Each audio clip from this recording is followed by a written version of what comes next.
Hello বন্ধুরা, আসসালামু আলাইকুম। পাপড়ি মাশরুম অ্যান্ড অ্যাগ্রো ফার্মের পক্ষ থেকে সবাইকে শুভেচ্ছা। আশা করি সবাই ভালো আছেন। আমার একজন শ্রদ্ধেয় উদ্যোক্তা টেকনাফের উনি আজকে জানিয়েছেন যে আপু এখনো তো শীতের জাতের ফলন আসছে, তো এগুলো শেষ হোক তারপরে আমি আবার নতুন স্পন বসাবো। আসলে এটা কি সঠিক পদ্ধতি? না, একদমই সঠিক পদ্ধতি না।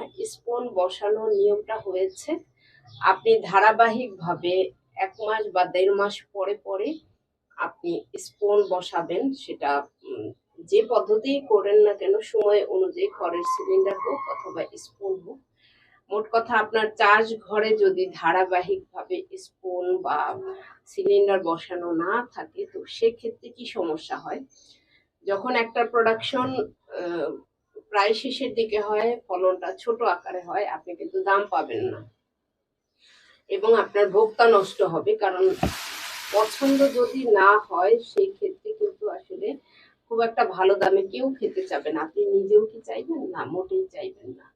সেক্ষেত্রে আপনার পরবর্তী লেয়ারে যখন আপনি বড় প্রোডাকশন হবে, নতুন প্রোডাকশন হবে, নতুন প্রোডাকশন মানেই বড় বড় হয়, সেই বড় প্রোডাকশনের সাথে পুরনো প্রোডাকশন মিলিয়ে বিক্রি করলে কিন্তু আপনার ভালো দামে আপনি বিক্রি করতে পারবেন। সার্কেলিং আকারে বসাতে হয় ৩টা লেয়ার, প্রথম layer, second layer, third layer. Fourth লেয়ারে গিয়ে প্রথম লেয়ার আউট হয়, ফিফথ লেয়ার বসে। সিক্স লেয়ার বসাবেন দ্বিতীয় লেয়ার আউট করে, এবং সেভেন্থ লেয়ার বসাবেন তৃতীয়টা আউট করে।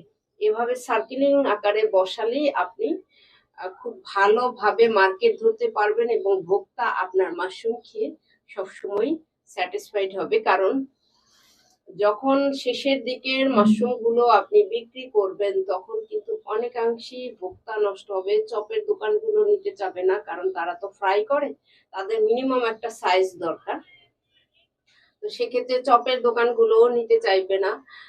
ভালো ভালো রেস্টুরেন্টেও কিন্তু এভাবে শুধু ছোটগুলো নিতে চাইবে না। তো আপনার এই যে সার্কেলিং আকারে, এই বিষয়টা আপনাকে মাথায় রাখতে হবে। কারণ আমরা প্রশিক্ষণ দিয়ে থাকি, কিন্তু আসলে সবকিছু তো এভাবে বলা, বললেও হয়তো মনে থাকবে না বা বলাও হয়তো সম্ভব হয়ে উঠে না।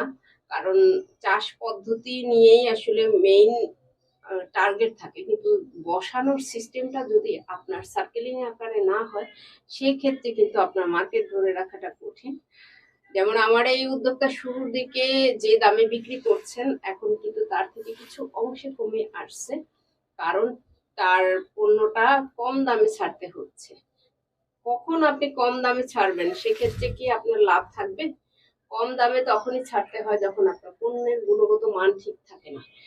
স্থান কাল ভাত স্থান কাল ভেদে কিন্তু আপনার মাশরুমের দাম অনেক পার্থক্য, কোয়ালিটির উপরে অনেক পার্থক্য। যিনি খড়ের সিলিন্ডারে চাষ করেন, তার মাশরুমের দাম একরকম। আমরা যারা স্পুন থেকে মাশরুম উৎপাদন করি, আমাদের মাশরুমের দাম কিন্তু ভিন্ন।